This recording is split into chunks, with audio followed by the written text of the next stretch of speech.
Assalamualaikum warahmatullahi wabarakatuh.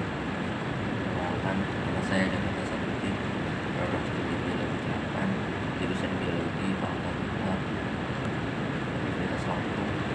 Video ini saya buat untuk membagi tugas teknologi informasi. Yang pertama kita akan bahas tentang teknologi informasi. Apa sih itu teknologi informasi?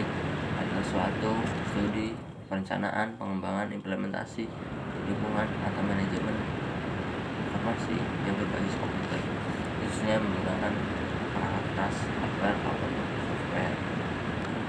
Dengan kata lain, teknologi informasi adalah berbagai fasilitas yang terdiri dari hardware atau software untuk mendukung dan meningkatkan kualitas informasi bagi masyarakat dengan cepat dan berkualitas. Dan selanjutnya yaitu fungsi dari teknologi informasi. Secara umum ada 6, yaitu pertama, menangkap.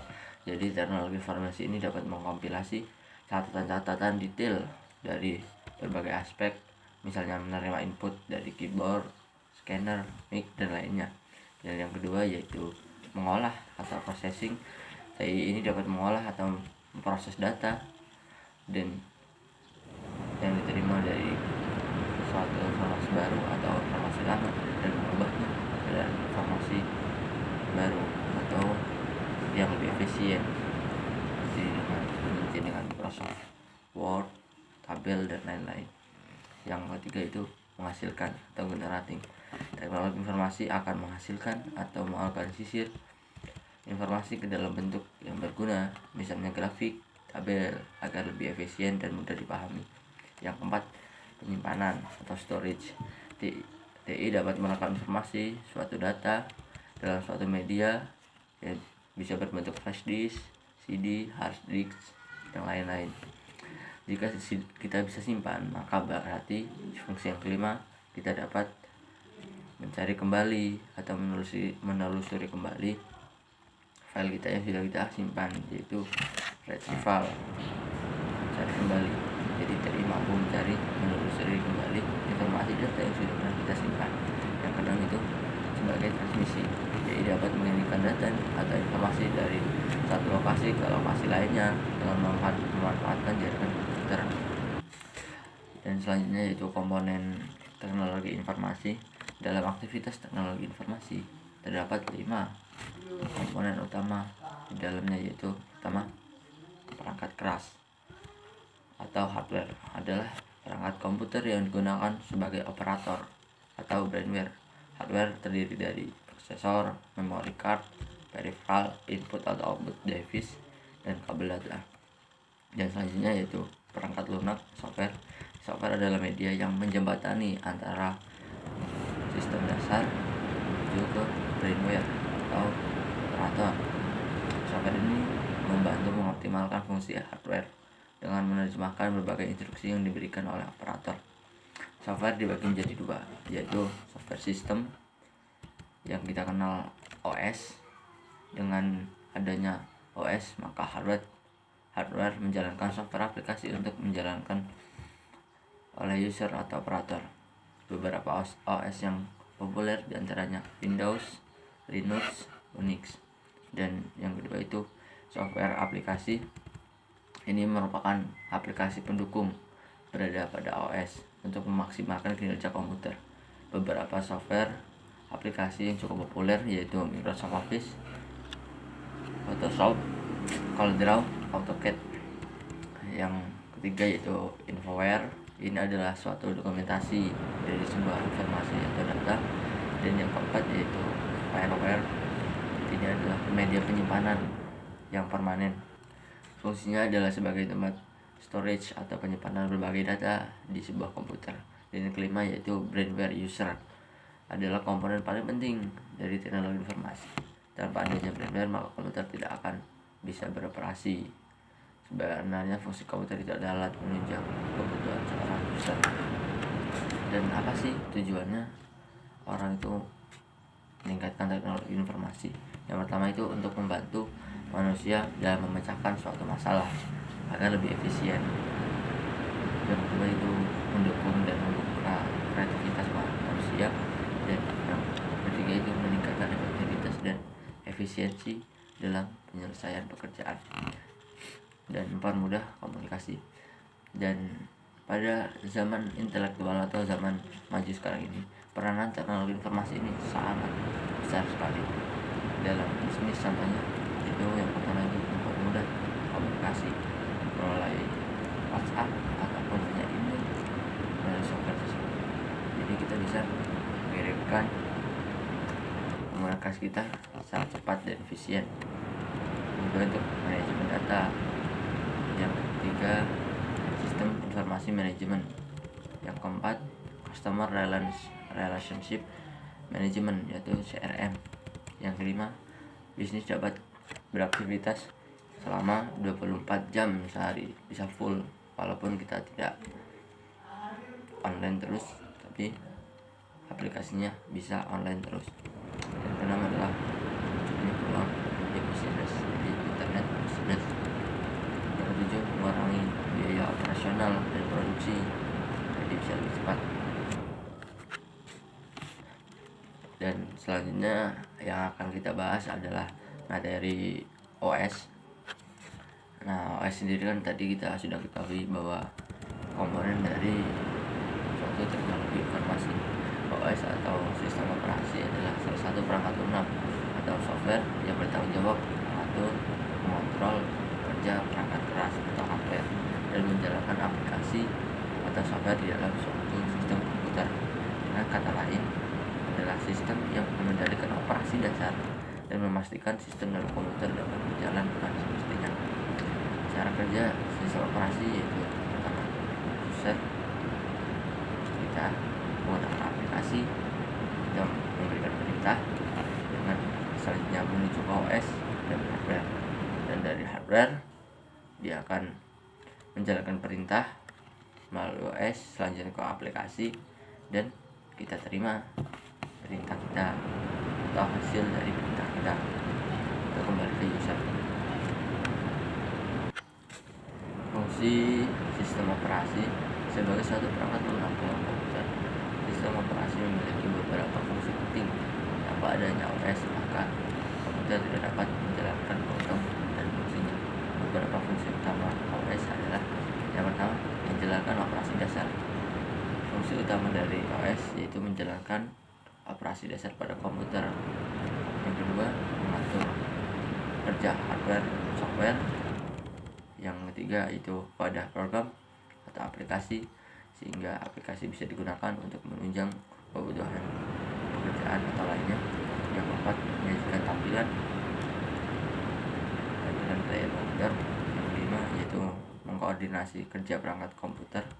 Yang keenam, mengoptimalkan fungsi perangkat komputer agar dapat berkolaborasi dengan semestinya. Yang ketujuh, mengawasi dan melindungi jalannya suatu fungsi program. Dan itu penjelasan tentang OS. Software itu banyak sekali, contohnya seperti Microsoft Office, itu yang OS di Windows, Linux, dan lain-lain. Dan selanjutnya yang kita akan bahas itu tentang hardware ataupun software. Apa sih hardware itu sendiri? Hardware adalah komponen perangkat keras yang terdapat pada suatu perangkat komputer. Hardware sendiri adalah sebagai media pengolahan data yang diinput oleh user dan akan diproses menjadi data output yang berupa informasi. Hardware dari segi fungsinya dibagi menjadi 3 jenis, yaitu input, pengolahan, dan output atau proses hardware tadi ya. Yang pertama itu input hardware adalah perangkat keras yang digunakan untuk memasukkan data komputer, contohnya keyboard, scanner, mouse, microsound, webcam, dan lainnya. Dan selanjutnya yaitu proses hardware adalah sekumpulan perangkat dan berfungsi untuk pengolahan atau mengolah suatu informasi sesuai instruksi yang diberikan oleh user melalui input hardware, yaitu CPU. Dan selanjutnya itu output hardware. Hardware ini berperan sebagai perangkat yang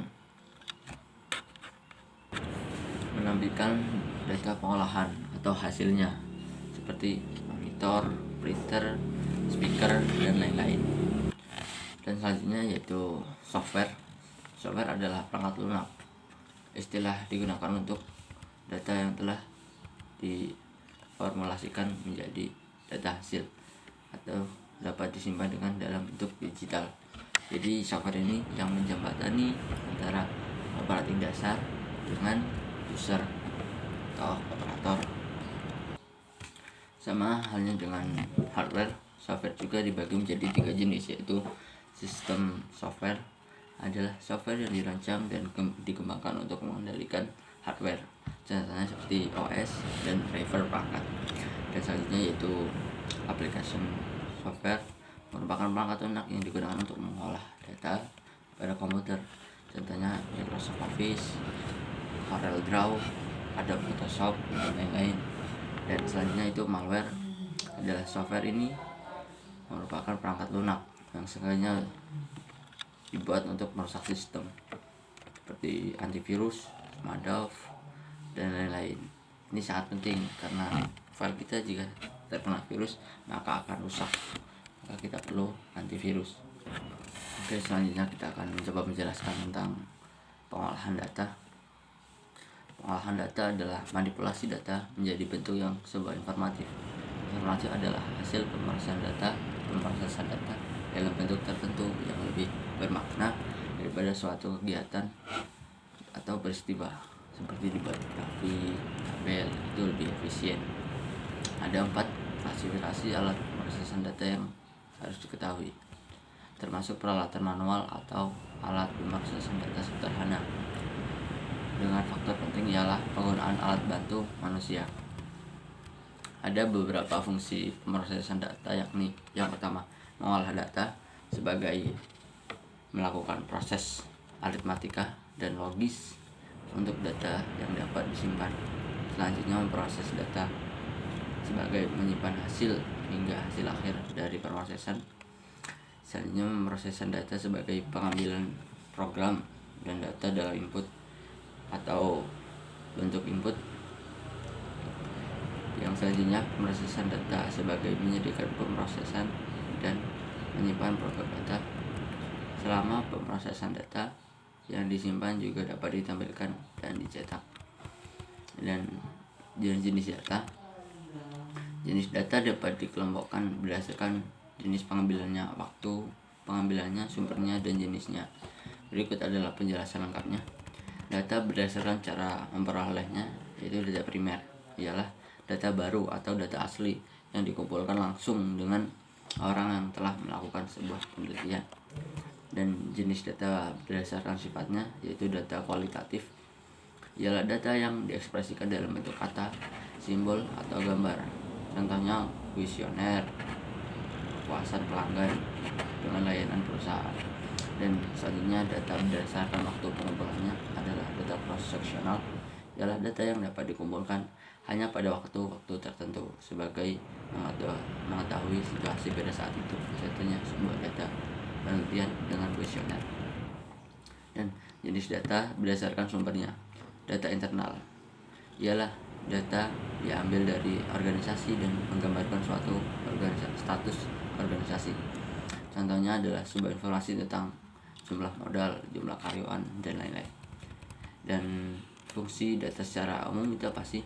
Yang pertama yaitu dapat digunakan untuk panduan atau dasar untuk studi atau perencanaan. Data dapat berfungsi untuk referensi atau pedoman saat melakukan suatu kegiatan, dan data dapat berfungsi untuk referensi dalam pengambilan keputusan saat memecahkan masalah, dan data berfungsi untuk dapat mengevaluasi suatu kegiatan. Dan contoh pengolahan data yaitu metode pemrosesan data terdiri dari serangkaian operasi pemrosesan dalam urutan berikut. Yang pertama adalah merekam, yaitu memindahkan data melintasi berbagai bentuk atau dokumen yang diperlukan tidak hanya di fase organisasi atau juga di semua fase pemrosesan. Dan selesai pembahasan tentang pengolahan data, dan selanjutnya kita akan mencoba memasuki membahas tentang jaringan dan keamanan data. Oke. Nah, keamanan data. Sebelum kita membahas tentang keamanan data, itu kita akan membahas dulu tentang jaringan komputer. Jaringan komputer adalah dua atau lebih komputer yang terhubung satu sama lain dan digunakan untuk berbagi data. Jaringan komputer dibangun dengan kombinasi hardware dan software. Untuk membuat jaringan komputer, switch dan router menggunakan berbagai protokol dan algoritma untuk pertukaran informasi dan untuk membawa data ke titik akhir yang diinginkan. Dan jenis-jenis jaringan komputer banyak sekali di luar sana. Berikut ada beberapa jenis jaringan komputer yang sering kita lihat. Yang pertama adalah LAN, Local Area Network. LAN menghubungkan perangkat jaringan dalam jarak yang relatif pendek. Sebuah gedung seperti sebuah gedung kantor, sekolah, atau rumah. Jaringan biasanya berisi satu LAN, meskipun kadang-kadang satu gedung akan berisi beberapa LAN kecil. Dan selanjutnya yaitu MAN, Metropolitan Area Network. MAN adalah jaringan komputer yang menghubungkan dua atau lebih jaringan LAN di dalam kota yang sama.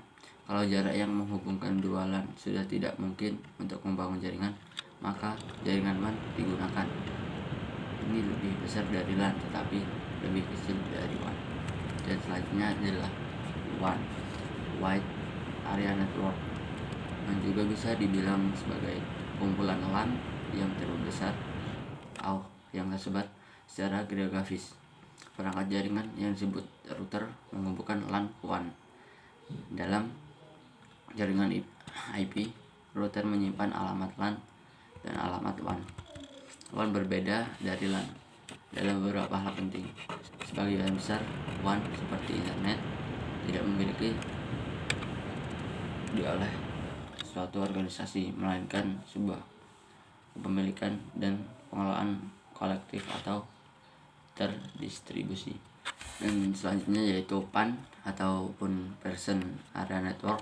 Sama seperti jaringan LAN, PAN biasanya mencakup wilayah yang lebih kecil, seperti misalnya jaringan rumah ataupun kantor.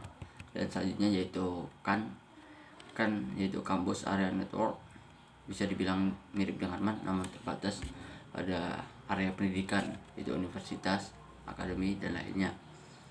Internet yang terakhir yaitu internet adalah jaringan yang terbesar yang pernah dibuat oleh manusia.